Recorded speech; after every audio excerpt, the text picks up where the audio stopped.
Hello and welcome to another edition of News Showcase. I am Priya, Tamil Nadu's first artificial intelligence news presenter.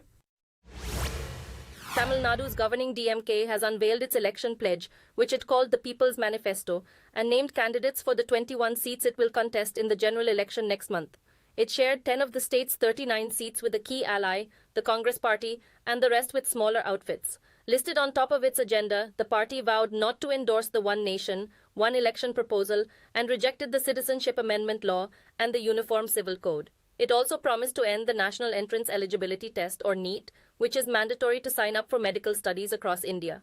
The party also pledged to cut energy prices, free Wi-Fi-based internet, and statehood for Puducherry, an enclave that sits inside the state's boundaries. India's junior minister for agriculture has apologized after blaming the government of Tamil Nadu over a blast in her Karnataka state earlier this month.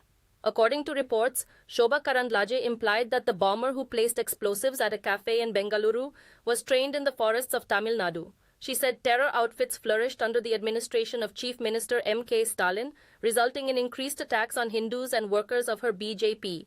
The minister sought forgiveness and said she was withdrawing her remarks, which she said may have caused pain to the people in the state. The damage control exercise appeared unavoidable as her BJP is in the midst of an aggressive push to win votes in Tamil Nadu in the polls next month. The Supreme Court has expressed concern over the practice of detaining an accused indefinitely without a trial by using supplementary charge sheets to deny default bail. The court questioned the Enforcement Directorate's approach and its impact on the rights of the accused. Under current laws, an arrested individual is eligible for default bail if the authorities are unable to complete the investigation or file a final charge sheet within timelines. The court's significant observation may impact numerous prominent individuals, including political leaders who have been apprehended by investigative agencies and are currently jailed. According to reports, opposition parties have accused federal investigation agencies of targeting their leaders, especially when an election is imminent. The charge has been denied by the authorities. After facing a backlash, food delivery company Zomato has dismantled its green fleet that delivered only pure vegetarian food to its customers. Zomato explained that the pure veg service was introduced based on customer feedback about food handling. The decision to roll back the idea was aimed at avoiding issues with building owners and flat associations. According to the company, its app offered customers the choice of having their food delivered by a vegetarian-only rider. It also stressed that the service serves dietary preferences and doesn't cater to any religious or political preference, and was keen to stay off any negative social repercussions. According to reports, Zomato has over 3 lakh listed restaurants, and it has been serving customers in India for more than 15 years. Prime Minister Narendra Modi has congratulated Russia's Vladimir Putin for securing another term as the country's president. Both leaders expressed their mutual commitment to further strengthen the strategic alliance between their nations. According to a post on social media during their phone conversation, they discussed the Russia-Ukraine conflict, and Prime Minister Modi emphasized India's unwavering stance that dialogue and diplomacy are the best solutions. India has enjoyed a durable and time-honored relationship with Russia, with the cornerstone of this partnership being defense collaborations with Moscow. While Russia's role as a fuel exporter to India was initially minimal, the onset of the Ukraine conflict in February 2022 saw Delhi escalating its fuel imports from Russia. The Prime Minister's office announced that the two leaders have decided to maintain communication. Former professional boxer Floyd Mayweather offered prayers at Siddhi Vinayak Temple in Mumbai. The American boxer is known for his undefeated records and status as one of the greatest of all time. His journey to the temple marks a significant moment in his cultural and spiritual journey. Mayweather and his entourage embraced local customs by donning holy scarves around their necks upon entering the temple compound. According to reports, Mayweather's private jet touched down earlier this week in his first trip to India, and he is said to be considering an exhibition fight in the country. The undefeated boxer with a 50-0 record was recently seen in pictures with the military forces in Israel prior to his visit to India. The World Happiness Report has consistently ranked Finland as the happiest country for the 7th consecutive year. Interestingly, the world's largest nations are no longer among the happiest nations. In the latest report, India maintained its position at 126, the same as the previous year. The Nordic countries, including Denmark, Iceland, and Sweden, also remained among the top 10 happiest nations. Afghanistan, which has faced a severe humanitarian crisis since the Taliban regained control in 2020, continues to be at the bottom of the list among the 143 countries in the survey. For the first time in over a decade, neither the United States nor Germany made it to the top 20 happiest nations, ranking 23rd and 24th on the list. Hong Kong's Legislative Council has passed a tough security law granting the government increased power to suppress dissent. The law, known as Article 23, includes measures on treason, espionage, external interference, state secrets, and sedition. Critics argue it threatens the freedoms of the China-ruled city and is a continuation of the political crackdown post the 2019 protests.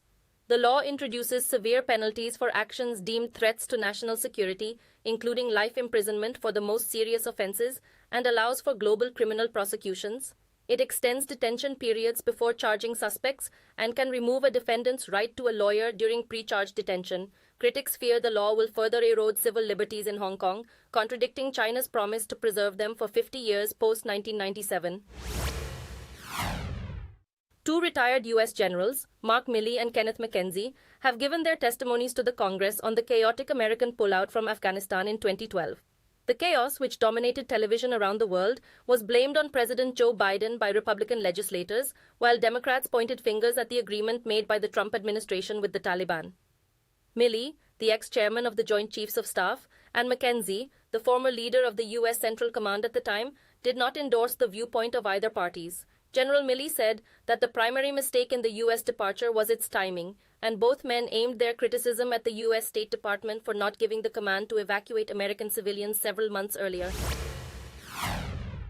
U.S. Secretary of State Antony Blinken has highlighted the severe acute food insecurity faced by Gaza's 2 million residents, which marks the first time an entire population has been classified as such.